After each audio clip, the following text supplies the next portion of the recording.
कल सेल पढ़े थे, ठीक है, कल सेल पढ़े थे, सेल का मैन्युफैक्चरिंग पढ़े थे कैसे होता है, थोड़ी बहुत सारी चीज़ें 11th में जब गैल्वेनिक सेल पढ़ा रहे थे तो पढ़ाए थे। अगर नहीं भी याद होगा तो कोई बात नहीं। सेल का एक बेसिक काम क्या था, किसी भी सर्किट में सेल का बेसिक काम क्या होता है? किसी भी सर्किट में सेल का काम होता है कि कंडक्टर के अंदर जो फ्री इलेक्ट्रॉन प्रेजेंट होते हैं उसका कंटिन्यू मोशन कराएगा। वो सेल कभी भी चार्ज को प्रोड्यूस नहीं करता है। जो पहले से इलेक्ट्रॉन प्रेजेंट होते हैं बस उन्हीं को वो क्या करता है, दौड़ाने का काम करता है, बस वही और उसका काम होता है। ऐसा नहीं है कि किसी भी सर्किट में आप अगर सेल लगा देते हैं तो वो उस सर्किट में सेल को चार्ज को प्रोड्यूस कर देगा। चार्ज प्रोड्यूस करने का काम उसका नहीं है। जो पहले से प्रेजेंट है उन्हीं को वो दौड़ाना शुरू करेगा। जैसे कोच का काम होता है कि जो उसको प्लेयर मिल जाते हैं उनको वो और बेहतर बनाने की कोशिश करता है, ना कि वो प्लेयर्स को जनरेट करता है। तो सेम वैसे ही सेल का भी वो काम है, ठीक। सेल को बनाने के लिए आपको बेसिकली एक बीकर चाहिए होता है। जनरली एक आपके पास बीकर होता है, ठीक है, एक कंटेनर होता है, उसमें आप एक सोल्यूशन डिप किए हो, सोल्यूशन डाले होते हो। उस सोल्यूशन में आप रॉड फिट किए होते हो, जिसमें दो तरीके का रॉड होता है, एक पॉजिटिव चार्ज होता है और एक नेगेटिव चार्ज होता है। अब सेल के अंदर जो इलेक्ट्रॉन का मोशन है, ध्यान से सुनना, सेल के अंदर जो इलेक्ट्रॉन का मोशन है वो किसके थ्रू होता है? वाया लिक्विड के थ्रू ही होता है आपका। अगर आपने सेल बनाया है, अगर आपने सेल बनाया, उसमें दो रॉड डाला और साथ में आपने सोल्यूशन डाला, तो होता क्या है कि जब आप सोल्यूशन में रॉड सब कुछ अपना फिट करके रखोगे तो रॉड में से कुछ इलेक्ट्रॉन्स इजेक्ट होंगे, फ्री इलेक्ट्रॉन है ना, तो रॉड में से इलेक्ट्रॉन इजेक्ट होंगे और एक रॉड से इलेक्ट्रॉन इजेक्ट होगा और दूसरे रॉड पे वो इलेक्ट्रॉन जाके चिपकने का या उसकी तरफ अट्रैक्ट होगा वो, ठीक है। तो जिस रॉड से इलेक्ट्रॉन निकलेगा वो नेगेटिव, वो पॉजिटिव चार्ज होता जाएगा और जिस रॉड की तरफ वो जाएगा, जिस पे डिपॉजिट होता जाएगा, वो नेगेटिव। लेकिन ये एक रॉड से दूसरे रॉड पे अगर उसको जाना होगा तो इसी लिक्विड के थ्रू ही जाएगा, वो हवा में नहीं जा सकता, वो लिक्विड के थ्रू ही जाएगा। मतलब कि इलेक्ट्रॉन का ट्रांसफर के लिए लिक्विड एक बहुत अच्छा रोल प्ले कर रहा होता है, ठीक। अब देखो, इसी में एक टॉपिक, इसी के साथ साथ एक टॉपिक क्लियर किए थे, ईएमएफ क्या होता है। ईएमएफ हम समझ लो, ईएमएफ का मतलब होता है कि ये जो चार्ज, ये जो इलेक्ट्रॉन एक टर्मिनल से निकल के दूसरे टर्मिनल, यानी इस टर्मिनल से निकल के इस टर्मिनल या इस रॉड से निकल के इस रॉड में जो जा रहा है वो खुद नहीं जा रहा होगा, उसको सेल ही, वो बेसिकली सेल ही परफॉर्म, खुद ही वो अंदर अंदर पूरा सेल, पूरा एक सिस्टम परफॉर्म करता है। तो एक रॉड से दूसरे रॉड पर तक इलेक्ट्रॉन को भेजने में जितना सेल वर्क डन करता है खुद, उसी वर्क डन को क्या कहते हैं? ईएमएफ। यानी एक रॉड एक टर्मिनल से दूसरे टर्मिनल तक इलेक्ट्रॉन को भेजने तक का वर्क डन जो सेल खुद करता है, उसी वर्क डन को क्या कहते हैं? ईएमएफ कहते हैं। समझ आया? ये है। और मोटा मोटी तौर पे समझो, अगर तुमसे कोई पूछेगा फिजिक्स में आपसे ईएमएफ, तो कभी भी 10 रुपए का ना वो जो बैटरी आती है, एवरेडी या निपो आती है, कभी उसको खरीद के देख लेना, उस पर आपको वोल्टेज लिखा मिलेगा, 1 वोल्ट, 1.5 वोल्ट, वो लिखा आपको पहले से मिलेगा। तो इसका मतलब होता है कि वो कंपनी ये क्लेम कर रही होती है कि जो मेरी बैटरी है या जो मेरी बैटरी सेल है वो 1.5 वोल्टेज की है, इतनी वोल्टेज की है। आप बैटरी खरीद के एक बार चेक कर लें, या घर पे बैटरी सेल होगा उस निकाल के एक बार चेक कर लेना, उस पर लिखा होगा कि वो आपकी जो सेल है वो कितने वोल्ट की, 1.5 वोल्ट की है कि 2 वोल्ट की। तो एक्चुअली कंपनी जो क्लेम करती है आपको कि मेरा सेल 1.5 वोल्ट आपको देगा, एक्चुअल में वो ये कह रही होती है कि मेरा जो सेल है वो 1.5 वोल्ट डेवलप करेगी, मतलब उतना वर्क डन वो करेगी। तो वो एक्चुअल जो कंपनी आपको कह के भेजती है वो उसका, उस सेल का क्या होता है?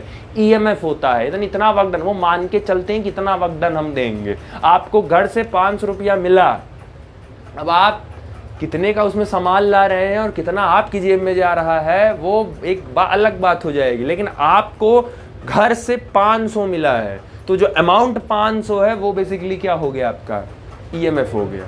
ठीक, समझ आया? तो ऐसे ही जो कंपनी आपको देती है, सेल, तो उस पर लिखा होता है कि मेरा सेल इतने वोल्ट आपको प्रोवाइड कराएगा, इतना सप्लाई वो करवाएगा। तो जो सप्लाई होता है बेसिकली वो आपका क्या कहलाता है? ईएमएफ कहलाता है। समझ आया? दूसरा, ये एक चीज लिखे थे नोट्स में, एक चीज लिखे हो, EMF of a cell is independent of. अब इसमें लिखे हो इंडिपेंडेंट है, कल मैंने समझाया था डिपेंडेंट किस किस चीज पर होता है, उसमें बेसिकली थोड़ा सा कंट्रास्ट होता है। ईएमएफ ऑफ अ सेल थोड़ा सा कंट्रास्ट है। जैसे पहला, independent size of electrode of cell. आप ये बताओ इस इलेक्ट्रोड का साइज तुम या तो बहुत बड़ा रखो या तो तुम बहुत छोटा रखो, तो तुम चाहे बहुत बड़ा रखोगे या बहुत छोटा रखोगे, कोई सेल के पोटेंशियल पे कोई फर्क नहीं आएगा। जितना इलेक्ट्रॉन उसको जाना है उतना इलेक्ट्रॉन जाएगा, जितना सेल को काम करना है वो उतना सेल काम करेगा।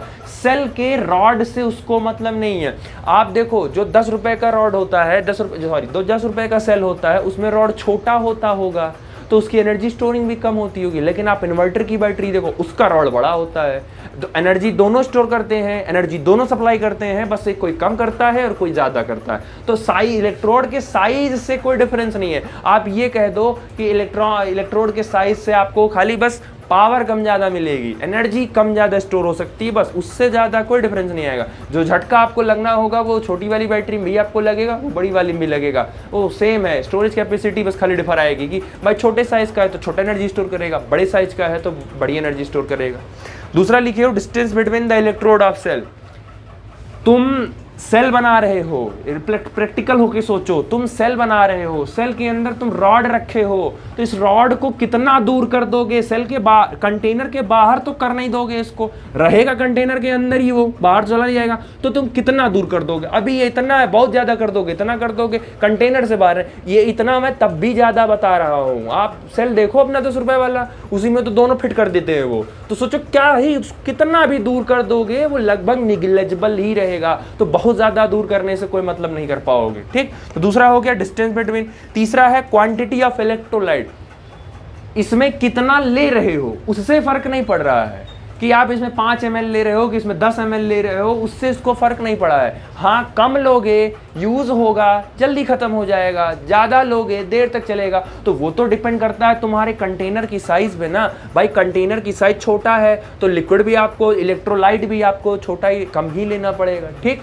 दूसरा इलेक्ट्रोलाइट जो होता है, इसमें जो फिल करोगे इस सेल के अंदर, जो आप इलेक्ट्रोलाइट फिल करोगे, इलेक्ट्रोलाइट पता है क्या होता है?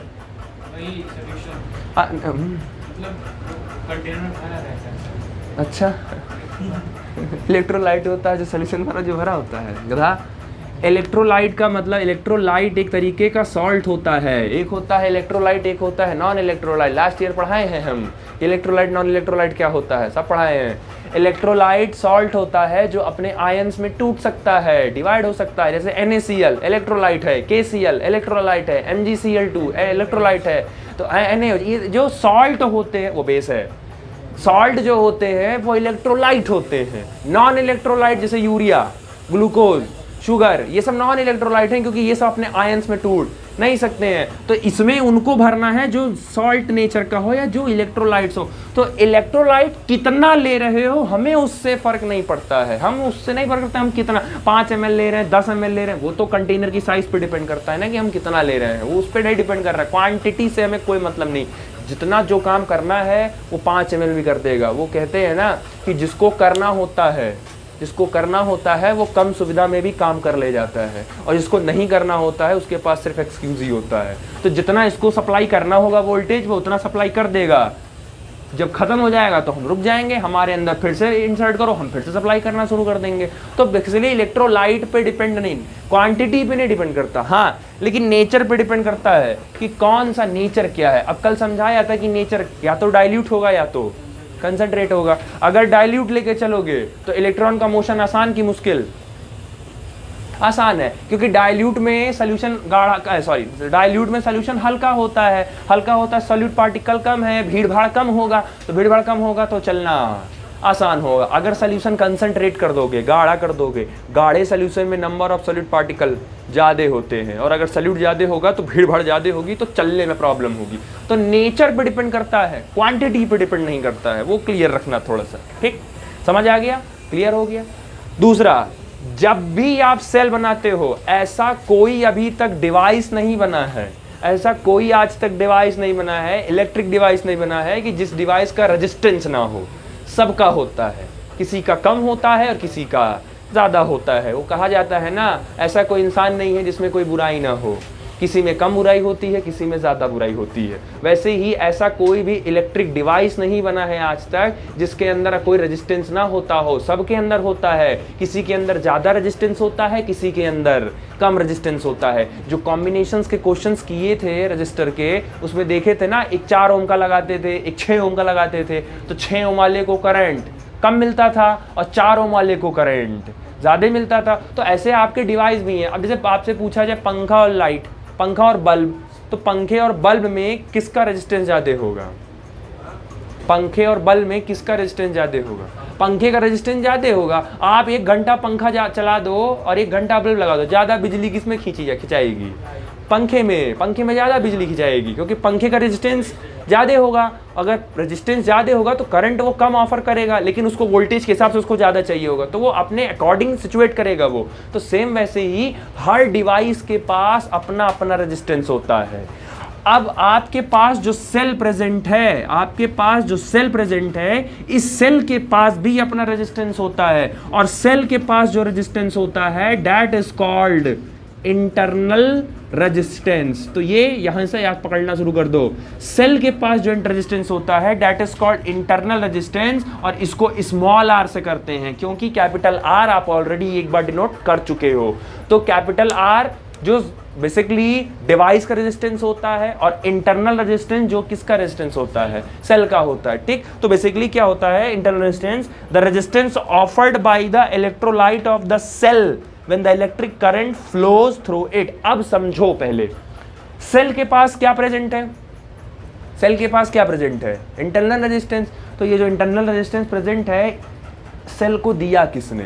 कोई तो दिया होगा, कोई तो रिस्पॉन्सिबल होगा। रेजिस्टेंस का काम क्या होता है? रोकना। तो कोई तो सेल में होगा जो उसको दे रहा होगा। आप प्रैक्टिकली सोचो, इस सेल के अंदर क्या रॉड रेजिस्टेंस प्रोवाइड करेगा? रॉड तो खुद इलेक्ट्रॉन निकाल रहा है, तो वो नहीं प्रोवाइड करेगा। इलेक्ट्रॉन का मोशन डायरेक्टली अफेक्ट कौन कर सकता है? इलेक्ट्रोलाइट कर सकता है, क्योंकि इलेक्ट्रॉन जो मूव करेगा, इलेक्ट्रोलाइट जो मूव करेगा वो किसके थ्रू मूव करेगा? इसी इलेक्ट्रोलाइट के थ्रू, सॉल्यूशन के थ्रू ही होते हुए जाएगा वो। वही कह रहा है, अगर आपने सॉल्यूशन डाइल्यूट कर दिया तो रेजिस्टेंस ऑफर्ड कम होगा कि ज्यादा?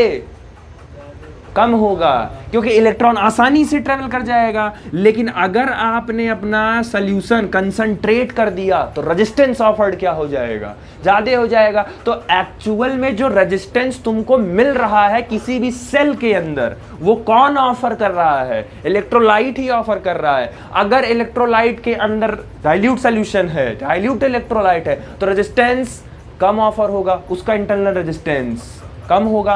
अगर सेल के अंदर जो इलेक्ट्रोलाइट है वो कंसंट्रेट है, तो वो रेजिस्टेंस ऑफर ज्यादा करेगा। समझ आया?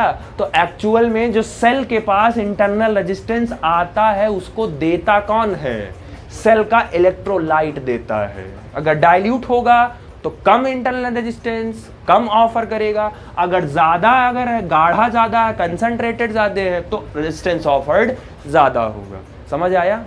क्लियर हुआ? ठीक, जो डेफिनेशन लिखे हो कि resistance offered by electrolyte of the cell, जो रेजिस्टेंस ऑफर की जाती है वो सेल का इलेक्ट्रोलाइट ही उसको देता है। कि ये पूछा भी जा सकता है क्वेश्चन कि किसी भी सेल के अंदर जो इंटरनल रेजिस्टेंस है वो उसको जन्म देने वाला कौन है, उसका जन्मदार कौन है? तो ठीक है, ध्यान रखना थोड़ा सा। ठीक, दूसरा, बाकी इंटरनल रेजिस्टेंस को स्मॉल आर से डिनोट करते हैं, ये बता दिया।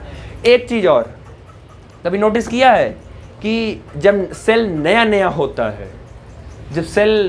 होता है, तो काम बहुत अच्छे से करता है, लेकिन जैसे जैसे सेल पुराना होता जाता है थोड़ा थोड़ा उसका पावर कम होता है। तो एक रीज़न, कई सारे रीज़न है। पहला, जैसे जैसे टाइम बीतता है और जैसे जैसे आप सेल को यूज़ करते हो, जो इंटरनल रेजिस्टेंस है समय बीतने के साथ उस सेल का इंटरनल रेजिस्टेंस क्या होता है?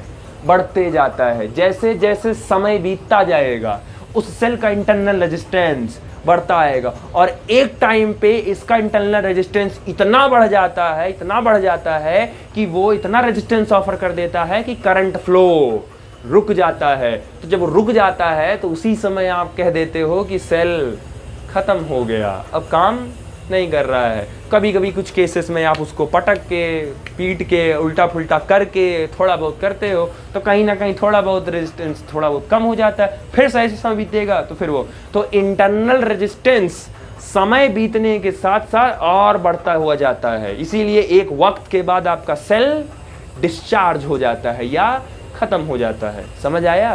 क्लियर हुआ? जैसे आपके फ़ोन में तो बैटरी लगी है, तो वो जो बैटरी है वो रिचार्जेबल बैटरी है, एक बार डिस्चार्ज होती है तो फिर उसके बाद क्या हो जाती है, फिर चार्ज हो जाती है। अब पता नहीं तुम लोग के पास पुराना वाला जो कीपैड वाला फ़ोन चलता था उसको देखे होगे कि नहीं, उसमें क्या होता था, उसमें पीछे का जो ढक्कन होता था वो खुल जाता था, उसमें बैटरी निकल जाती थी, अगर याद हो। आज के फ़ोन में आप बैटरी देखने को नहीं पाओगे, पहले के फ़ोन में बैटरी निकल जाती थी। बैटरी ना कभी कभी स्वेल कर जाती थी, फूल जाती थी, होता था। अब देखे हो तो ठीक है, नहीं देखे हो तो कोई बात नहीं। बैटरी जो लगी होती थी वो अंदर फूल जाती थी। तो फूलने का रीज़न यही होता था कि जैसे जैसे समय बीतता जाता है तो कभी कभी इंटरनल रेजिस्टेंस इतना हाई हो जाता है उस सेल का, उस बैटरी का, कि इलेक्ट्रोलाइट होल्ड नहीं कर पाता और कहीं ना कहीं से ये जो अंदर जिस कंटेनर में वो इलेक्ट्रोलाइट सेट किए होते हैं वो कंटेनर कहीं से कहीं लीक कर गया होता है, जिसकी वजह से वो उसके अंदर एयर भर सकता है या उसके अंदर वो लिक्विड ही चला जाता है। इसकी वजह से थोड़ा थोड़ा सेल कर जाता था। तो ये याद ध्यान रखना कि जैसे जैसे समय बीतता जाएगा इंटरनल रेजिस्टेंस सेल का उतना बढ़ता जाएगा। एक वक्त ऐसा आएगा, इतना ज़्यादा हो जाएगा कि सेल करंट का फ्लो क्या कर देगा, रोक देगा। और जिस वक्त उसने करंट का फ्लो रोका उसी वक्त आप तुरंत क्या कह देते हो कि सेल खत्म हो गया है। समझ आ गया? दूसरा, इसको दूर दूर तक ओम्स लॉ से कोई मतलब नहीं है। Internal resistance Ohm's law follow नहीं करता है। ओम्स लॉ के हिसाब से क्या होता है? गलत, percent to I. Ohm's law के हिसाब से ओम्स लॉ ये कहते हैं कि जितना पोटेंशियल डिफरेंस होगा उतना ही उस सर्किट में क्या होगा, करंट होगा। अब यहां से थोड़ा ध्यान से समझना, ओम्स लॉ के हिसाब से जितना सर्किट में पोटेंशियल डिफरेंस क्रिएट कर ले जाओगे उतना ज्यादा उस सर्किट में करंट होगा इनके हिसाब से। और शायद आपको बताए थे कि ओम्स लॉ कहाँ वैलिड नहीं होता, एट हाई करंट और एट हाई टेम्परेचर। ये दो ऐसी कंडीशन है जहां पे ओम्स लॉ वैलिड नहीं होता। पूछा जा सकता है कि ओम्स लॉ कहाँ वैलिड नहीं हो सकता, तो एट हाई करंट और एट हाई टेम्परेचर पर ओम्स लॉ वैलिड नहीं होता है। ठीक, तो इनके हिसाब से जितना ज्यादा पोटेंशियल डिफरेंस होगा उतना ज्यादा उस सर्किट में करंट होगा। समझ आया? लेकिन यहां का कंसेप्ट थोड़ा उल्टा चलता है। कंसेप्ट उल्टा चलता है क्या? जैसे अब ध्यान सुनना, क्योंकि अगला जो टॉपिक है आपका वो टर्मिनल पोटेंशियल डिफरेंस है, तो वो यहीं से रिलेट करता है। अभी उसकी डिपेंडेंसी समझा रहे हैं। जैसे ये आपके पास सेल हो गया जो 10 रुपए का एवरेडी आता है, ये आपके पास सेल हो गया। अब ध्यान से देखो, जाके घर पे देखना, इस सेल पर कहीं ना कहीं लिखा होगा 1.5 वोल्ट, कहीं ना कहीं सेल पर लिखा मिलेगा। इसका मतलब है ये जो वैल्यू कंपनी लिख के देती है कि 1.5 वोल्ट, एक्चुअल में वो उस सेल का क्या होता है, ईएमएफ होता है। वो ये कह रहे हैं कि जो हमारा सेल है वो 1.5 वोल्ट इतना वर्क डन करती है, इतना वर्क डन कर रही है इलेक्ट्रॉन को एक टर्मिनल से दूसरे टर्मिनल तक ले जाने की। या दूसरे शब्दों में वो ये कह रहे हैं कि मेरा जो सेल है, मेरी जो बैटरी है, वो आपको कितना पोटेंशियल देगी, कितना पोटेंशियल देगी, 1.5। कंपनी सीधे सीधे कह रही है कि मेरा सेल आपको कितना पोटेंशियल देगी, 1.5 वोल्ट का पोटेंशियल देगी। बट एक्चुअल में आपको 1.5 वोल्ट का पोटेंशियल नहीं मिलता है। वो इसलिए क्योंकि इसमें का कुछ वोल्टेज, इसमें का कुछ पोटेंशियल किसमें खर्च हो जाता है, उसके इंटरनल रेजिस्टेंस में खर्च हो जाता है। तो अगर ऐसा नहीं है कि आपको 1.5 पूरा, कुछ ना कुछ तो उसके इंटरनल में खर्च होगा ही होगा। अगर सिंपल में मान लो अगर 0.5 वोल्ट खर्च हो गया उसके इंटरनल रेजिस्टेंस में, तो आपको पोटेंशियल कितना मिला, 1 वोल्ट का ही तो पोटेंशियल मिला। तो इस सेल के द्वारा करंट कितना जनरेट होगा, जितना 1 वोल्ट का पोटेंशियल मिलेगा। ये जो 1 वोल्ट है, ये जो आपको मिल रहा है, जिससे आप करंट पा रहे हो, इस वोल्ट को बोलते हैं टर्मिनल पोटेंशियल डिफरेंस। समझ आया? क्लियर हुआ? मैं आपसे कह रहा हूं कि मैं आपको सैलरी मिली कहीं से 1.5 वोल्ट की। आपको जैसे मैं लो आप जॉब कर रहे हो, आपको कंपनी से सैलरी मिली 1.5 वोल्ट की, सैलरी मिल गई। ठीक, आपको घर पे लाना है, और घर वाले जान रहे हैं कि 1.5 वोल्ट इसको सैलरी मिली है तो ये पूरा नहीं देगा, कुछ ना कुछ अपने ऊपर खर्च करेगा तो आपने उसमें से आधा वोल्ट अपने ऊपर खर्च कर लिया। घर वालों को जो सैलरी दी हो वो क्या कितनी दिए हो उसको, 1 वोल्ट सैलरी दी हो सिर्फ उसको, तो वो जो घर वालों को दिए हो ना, घर वालों को जो दिए हो वही क्या कहलाएगा, टर्मिनल। अब मैं आपसे कहूं कि कोई सेल है, ध्यान से देखना, कोई सेल है और वो सेल, उस सेल का ईएमएफ ध्यान से देख लो क्योंकि केमिस्ट्री में काम लगेगा। कोई सेल है, उस सेल का ईएमएफ है 2 वोल्ट, 2 वोल्ट। तो इसका क्या मतलब है, इसका मतलब है कि इससे करंट नहीं निकाल पाओगे। ये 2 वोल्ट दिया है लेकिन तुमको जो करंट मिलेगा वो इस 2 वोल्ट से नहीं मिलेगा, क्योंकि इस 2 वोल्ट में अंदर अभी कुछ वोल्ट कहाँ खर्च होगा, अभी इंटरनल रेजिस्टेंस में खर्च होगा पहले।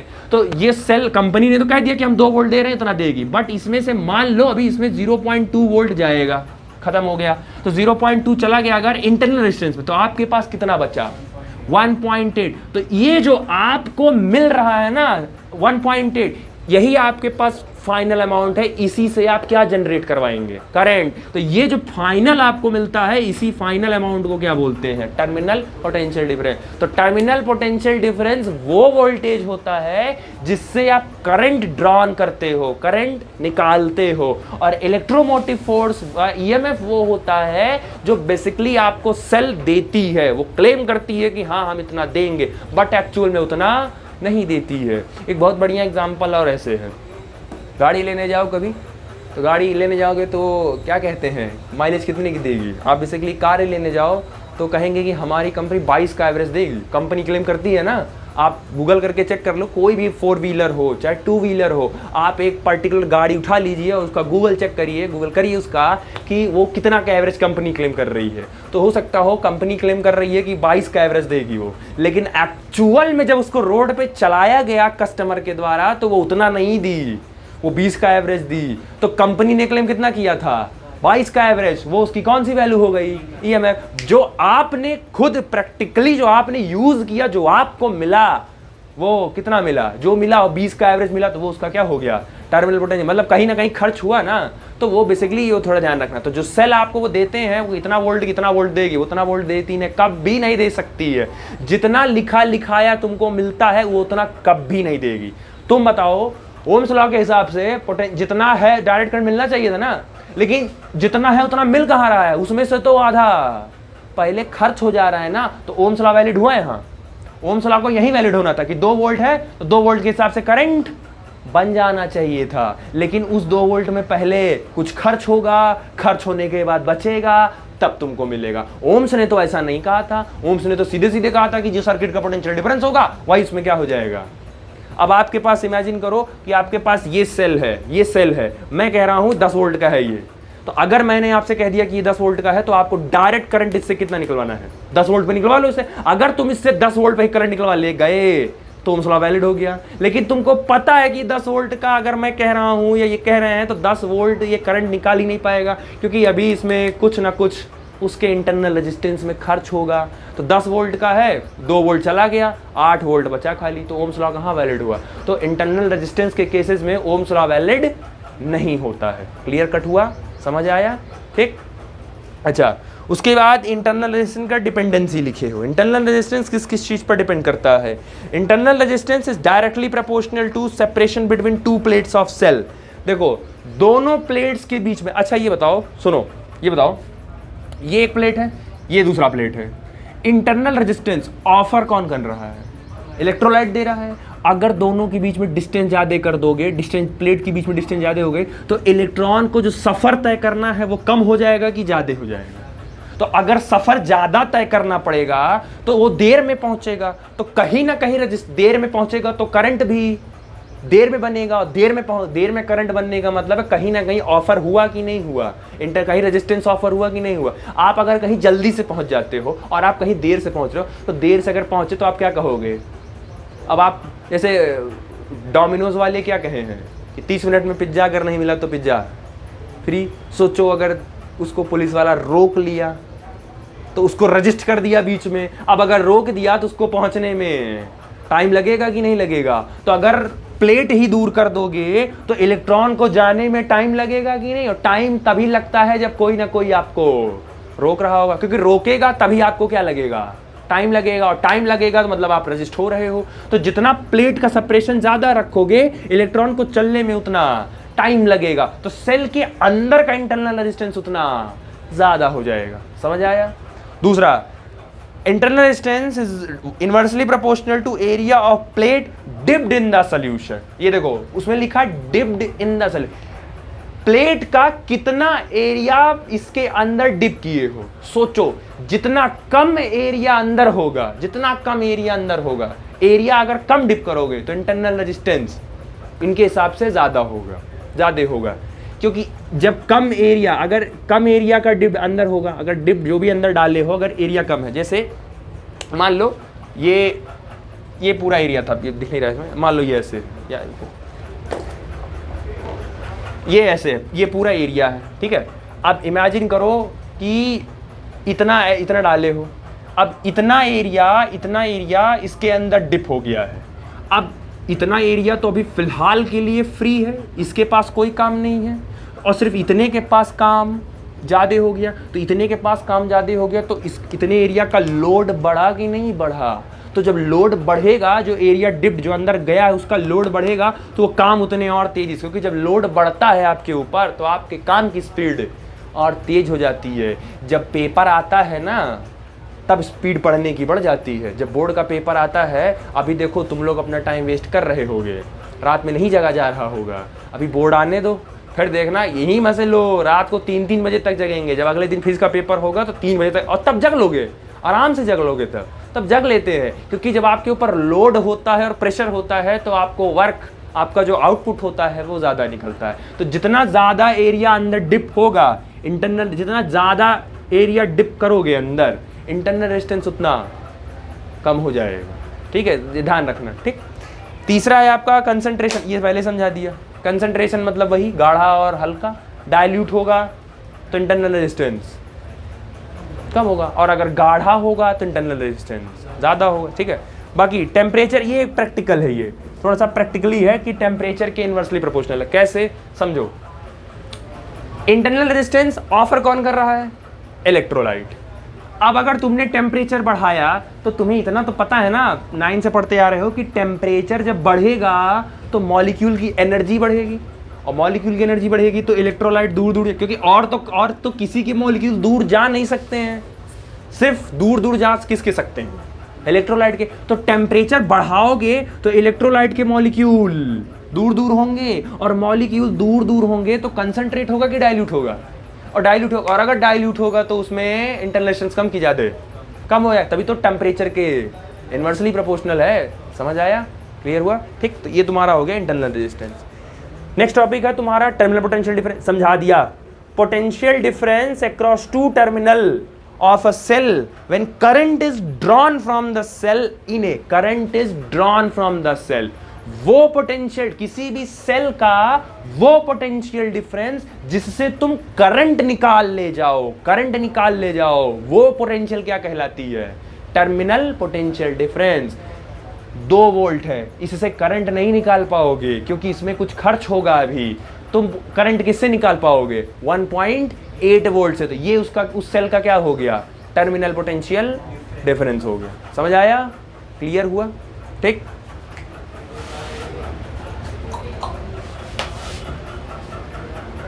देखो 3 टॉपिक पढ़े। पहला पढ़े ईएमएफ, दूसरा पढ़े इंटरनल रेजिस्टेंस, और तीसरा पढ़े टर्मिनल पोटेंशियल डिफरेंस।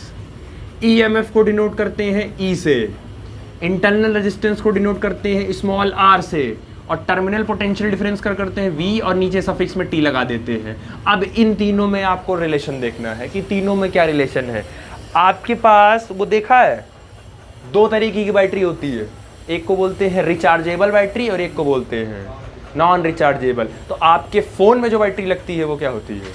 रिचार्ज। तो वो किस पे काम करती है? वो अभी इन्हीं तीनों की रिलेशन पर काम करेगी। अभी वो सब क्लियर कट हो जाएगा कि रिचार्जेबल बैटरी क्या होती है, नॉन रिचार्जेबल बैटरी क्या होती है, कि एक बार जो उसको यूज कर लिया तो वो खत्म, आप उसको, जैसे आपका 10 रुपए वाला सेल एक बार यूज हो गया तो हो गया, आप उसको रिचार्ज नहीं कर सकते हैं। ठीक है, तो बेसिकली इन तीनों में आपको आप मोटा मोटा तौर पे रिलेशन देखना है। ठीक, चलो ये बना दिया सेल, तो सेल बनाया प्लस और बनाया माइनस। अब देखो क्या है कि ज़्यादातर जब आप सेल यूज़ करते हो अदर देन दिस चैप्टर, जब आप इस चैप्टर के अलावा कहीं सेल बनाते हो तो आप इस सेल का रेजिस्टेंस नहीं दिखाते हो, नहीं शो करते हो ना। डायरेक्ट अभी तक जितने क्वेश्चन सॉल्व किए थे सेल के साथ उसका रेजिस्टेंस दिखाए थे कभी नहीं, क्योंकि अभी लेकिन अभी थोड़ा इस टॉपिक के लिए पर्टिकुलरली आपको दिखाना पड़ेगा कि ये सेल हो गया और बगल में उस सेल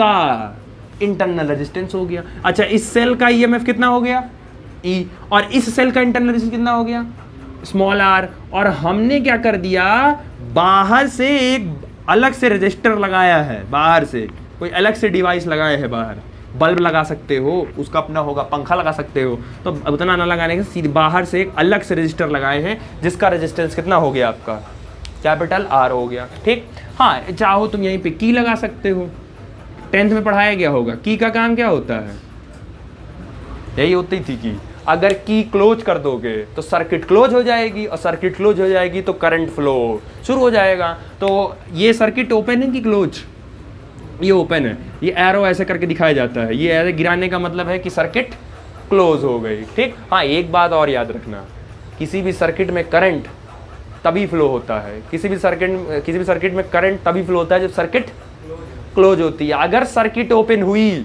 तो करंट वहाँ जीरो होगा। कभी कभी एमसीक्यू में क्या होगा ना, तुम्हारे पास लंबा सा वो 6-7 लाइन का स्टेटमेंट लिखेंगे और वहीं कहीं लिख देंगे कीज ओपन, वहीं कहीं मिस कर देंगे थोड़ा, की ओपन या ओपन सर्किट। तुम उतना जल्दबाजी में रहोगे, ध्यान नहीं दोगे, और तुमको सब गिवन होगा, वी गिवन होगा, आर गिवन होगा, एल गिवन, सब गिवन होगा, तुम जल्दी जल्दी फॉर्मूला करके तुम आई निकाल लोगे और वो आई ऑप्शन में रहेगा भी। तो इसलिए कहते हैं क्वेश्चन ध्यान से पढ़ना। किसी भी सर्किट में करंट तभी फ्लो हो सकता है जब सर्किट क्लोज्ड होगी, ओपन सर्किट में करंट फ्लो नहीं होती है। ठीक है, तो इस बात का ध्यान रखना है। ठीक, सर्किट क्लोज कर दिया।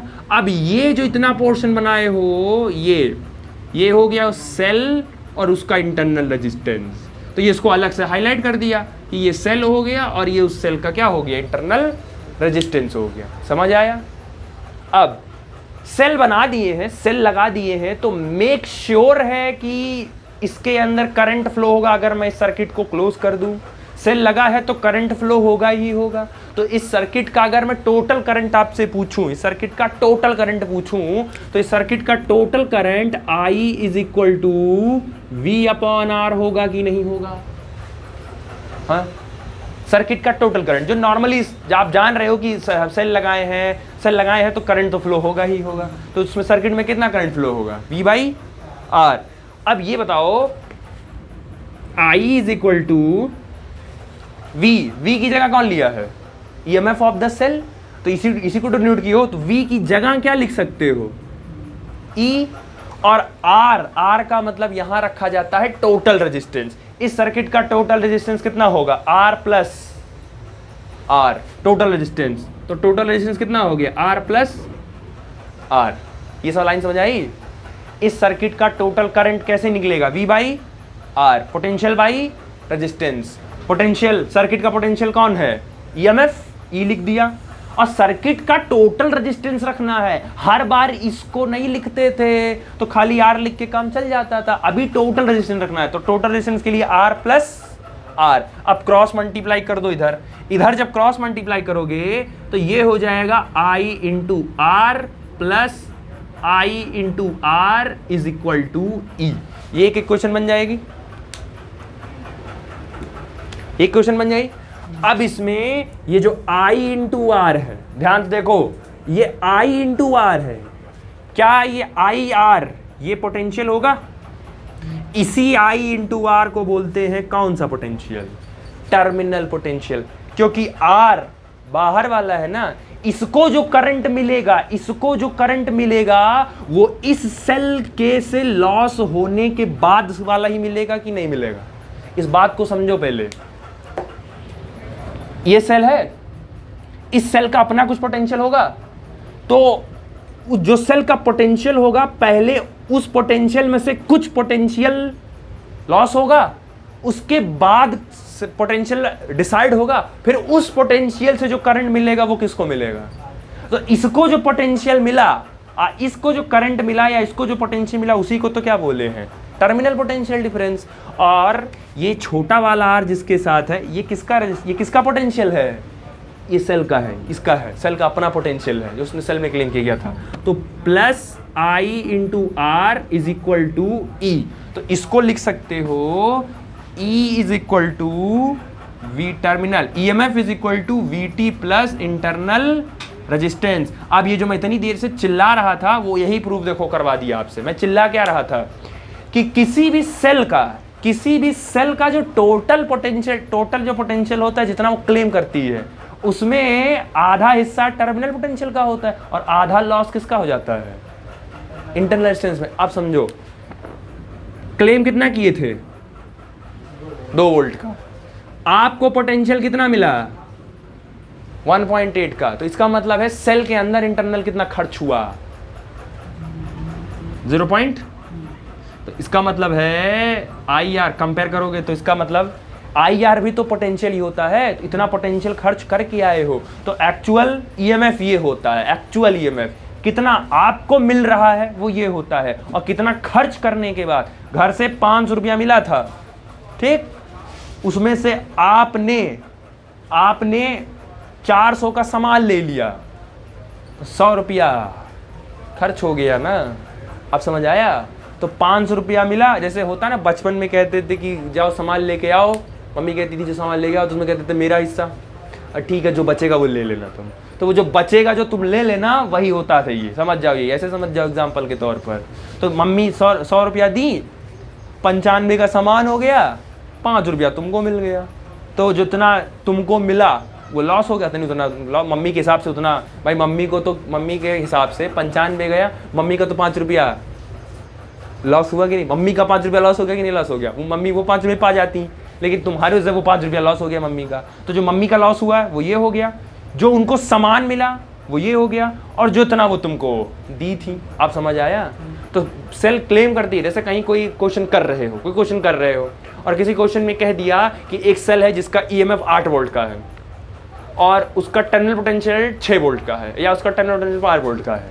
आप कोई क्वेश्चन कर रहे हो जिसका EMF 8 वोल्ट का है और उसका टर्मिनल पोटेंशियल डिफरेंस 5 वोल्ट का है, इसका मतलब कितने का लॉस हो गया, कितने का खर्च हो गया, मैं 3 वोल्ट पहले खर्च हो गया, ये तो पहले खर्च ही हो गया, ये तो तुम्हारे हिस्से में आया ही नहीं, ये तो तुम कुछ करने को ही नहीं पाई, उससे पहले ही खर्च हो गया। तुमको जो मिला है वो कितना मिला है। अब इसी 5 वोल्ट से करंट बनाओ जो बनाना हो, क्योंकि इस 3 वोल्ट के मालिक तुम नहीं हो, ये पहले ही खर्च हो गया, इसी के मालिक हो, इसी का काम करो हिसाब से।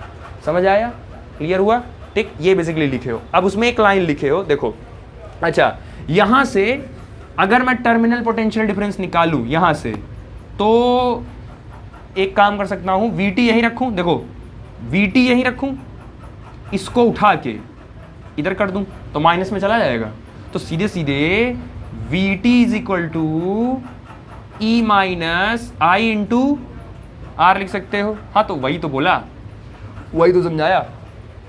तुम्हारा कितना है, 5 वोल्ट तुमको मिला, 5 volt is equal to circuit कितना टोटल क्लेम किया गया था, 8 वोल्ट, कितना लॉस हुआ, तो बस 8 में से 3 गया तो वही तुमको उतना मिल गया 5 वोल्ट का। समझ आया, क्लियर हुआ। तो ये थोड़ा सा ध्यान रखना। अब इसमें कुछ पॉइंट्स लिखे हो, वो जो पॉइंट्स लिखे हो वो क्लियर कट समझ लो। पहले मैं पढ़ के समझा दे रहा हूं, थोड़ा क्लियर हो जाएगा ज़्यादा अच्छे से।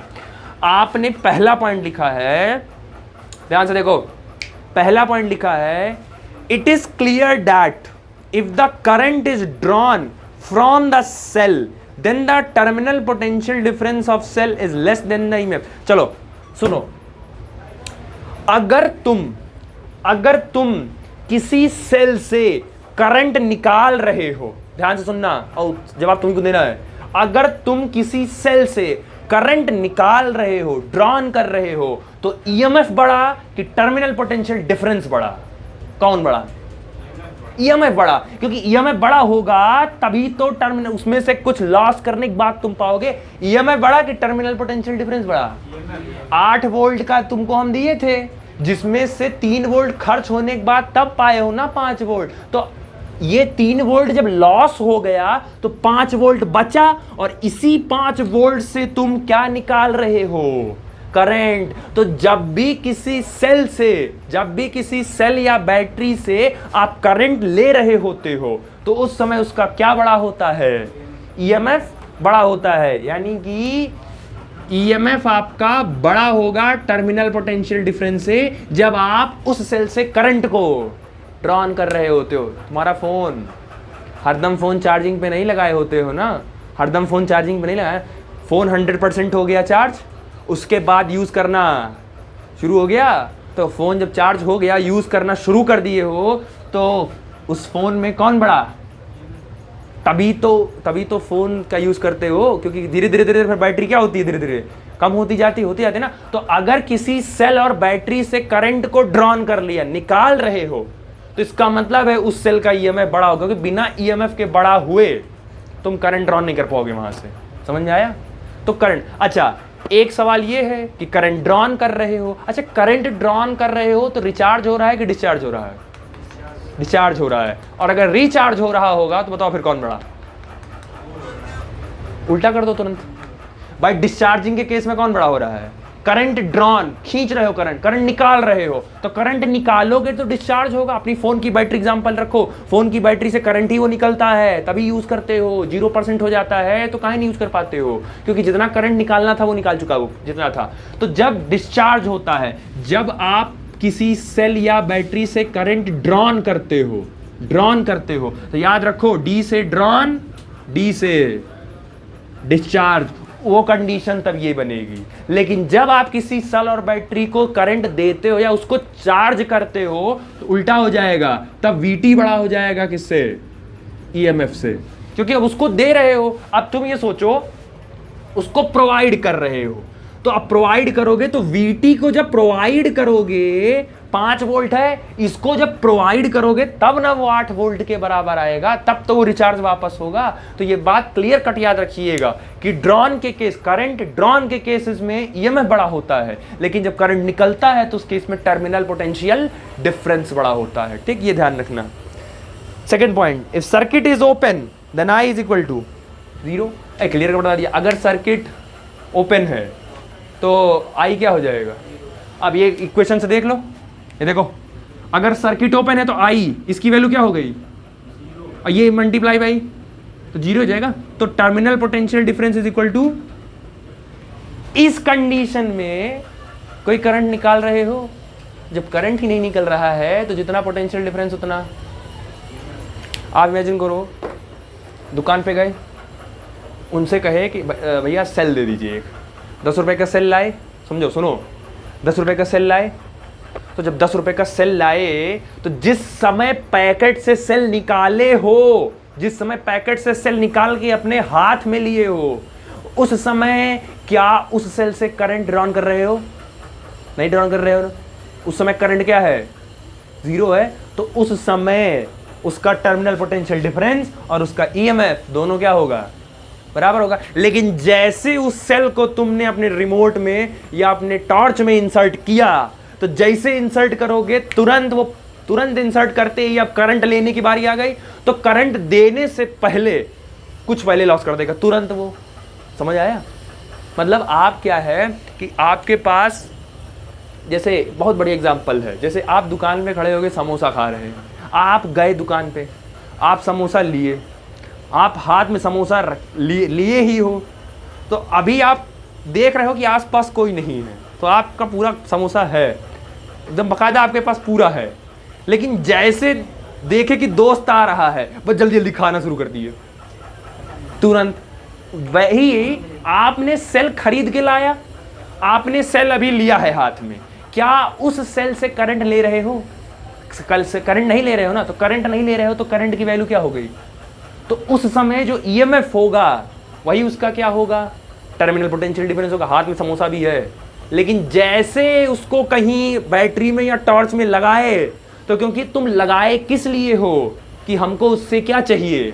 करंट चाहिए, तो उस सेल से तुरंत क्या ड्रॉन होने लगेगा? करंट ड्रॉन होने। और जैसे करंट ड्रॉन होगा तो करंट ड्रॉन होने से पहले कुछ वोल्ट का ड्रॉप होगा पहले, और कुछ वोल्ट का जब ड्रॉप हो जाएगा तो फिर बाद में जो तुमको मिलता है वही क्या मिलता है? टर्मिनल पोटेंशियल डिफरेंस मिलता है। समझ आया? क्लियर हुआ? तो ये ध्यान रखना।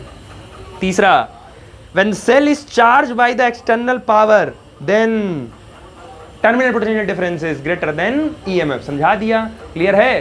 तो ये कंडीशन याद रखिएगा। अब देखो तुमसे कोई अगर पूछेगा, देखो डराइव करने के लिए आएगा रिलेशन, और तुमसे डायरेक्ट पेपर में तुमसे रिलेशन पूछेंगे, वाइवा में तुमसे पूछेंगे, तो एक चीज कैसे याद करोगे? सुनो, याद कैसे करोगे? EMF, इंटरनल रेजिस्टेंस और टर्मिनल पोटेंशियल डिफरेंस, तीन चीजें हैं। अब आप कम से कम एक चीज तो याद कर लो कि कंपनी जो क्लेम करती है या जो टोटल होता है उसको हम क्या बोलते हैं? EMF होता है। तो ये हो गया E इज इक्वल टू, इसमें से कुछ लॉस होगा तब आपको मिलेगा, तो जो लॉस हो के मिलेगा उसी को क्या बोलते हैं? Terminal potential difference. और जो लॉस होगा उसको पहले माइनस करो, उसमें प्लस करो उसमें से, तो I इंटू R। मतलब कितना लॉस हो रहा है, कितना तुम्हारे पास है, दोनों को जोड़ दो तो कितना तुम्हारे पास एक्चुअल में टोटल है वो मिल जाएगा। रिलेशन याद रखना, ये पूछा जाएगा। ठीक, इसमें तीन कंडीशन वही बन रही है आपकी। पहला क्या बन रहा है कि आप उस सेल से करंट क्या कर रहे हैं? ड्रॉन कर रहे हैं, या आप कह सकते हो कि वो सेल धीरे धीरे क्या हो रहा है? डिस्चार्ज हो रहा है। दूसरा ये हो सकता है कि आप उसको एक्सटर्नल सोर्स से करंट दे रहे हो, मतलब वो करंट गेन कर रहा हो। तो अगर करंट वो गेन करेगा तो वो सेल क्या होगा? रिचार्ज होगा। और दूसरे केस में तुम्हारा करंट ही जीरो हो जाए, मतलब तुम करंट ले ही नहीं रहे हो। तो अगर डिस्चार्ज होगा तो डिस्चार्ज के केस में कौन बड़ा होगा? टर्मिनल पोटेंशियल, E बड़ा होगा, टर्मिनल पोटेंशियल डिफरेंस से। जब रिचार्ज होगा तो टर्मिनल पोटेंशियल डिफरेंस बड़ा हो जाएगा किससे? EMF ऑफ द सेल से। और जब करंट ले ही नहीं रहे हो तो टर्मिनल पोटेंशियल डिफरेंस और EMF ऑफ द सेल, ये दोनों के दोनों बराबर हो जाएंगे। तो ये मन कहेगा तो कहीं पे चार्ट बना के ऐसे लिख लेना, ठीक है? मन कहेगा तो ये लिख लेना तीनों कंडीशन। करंट ड्रॉन, डिस्चार्ज हो रहा है तो ये कंडीशन है। करंट गेन एक्सटर्नल सोर्स से दे रहे हो, रिचार्ज हो रहा है तो ये कंडीशन है। और अगर उस सर्किट उस सेल से करंट ही नहीं ले रहे हो तो करंट जीरो हो गया, तो उसमें टर्मिनल और EMF दोनों की वैल्यू क्या रहेगी? सेम रहेगी। समझ आया? क्लियर हुआ?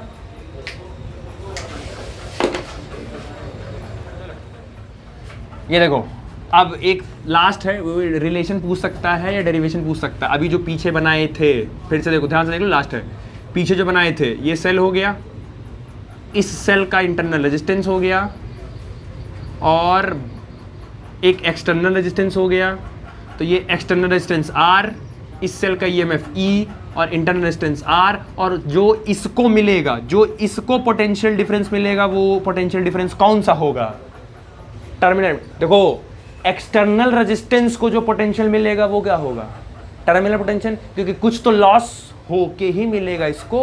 तुम यहाँ मुंह बाए खड़े हो कि अभी रसगुल्ला मिलेगा, लेकिन ऊपर से जो रसगुल्ला आ रहा है वो आधा कटा हुआ आ रहा है, तो पहले से आधा खा के वो नीचे आ रहा है, ठीक है? तो ये याद रखना। तो तुमको रिलेशन किस किस में देना है? तुमको EMF में रिलेशन, R में रिलेशन, टर्मिनल पोटेंशियल में रिलेशन और कैपिटल R में रिलेशन, इन सब में देना है, ठीक? दो इक्वेशन रेडी कर लो, काम हो जाएगा। पहला, आपको पता है सर्किट का resistance I is equal to V by R होता है, ठीक है? और दूसरा जो होता है I इज इक्वल टू इस सर्किट का रेजिस्टेंस कितना हो गया? E, और टोटल रेजिस्टेंस कितना हो जाएगा? R plus R। समझ आया? दोनों इक्वेशन का करंट है, लेफ्ट साइड सेम है तो दोनों का राइट साइड भी सेम होगा।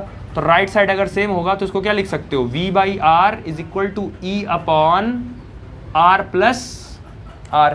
क्रॉस मल्टीप्लाई करो, इसको उधर भेजो, तो उसको उधर भेजोगे तो ये E इंटू R हो जाएगा। इसको इधर भेजो, इन दोनों का इधर क्रॉस मल्टीप्लाई करो, तो इधर करोगे तो ये हो जाएगा V इंटू R और ये हो जाएगा V इंटू स्मॉल r। समझ आया? कोई दिक्कत? कोई दिक्कत? इसमें से V कॉमन करो, तो V कॉमन करोगे तो ये बचेगा R plus small r is equal to E into R। ठीक? कुछ गलत हो रहा है? एक स्मॉल r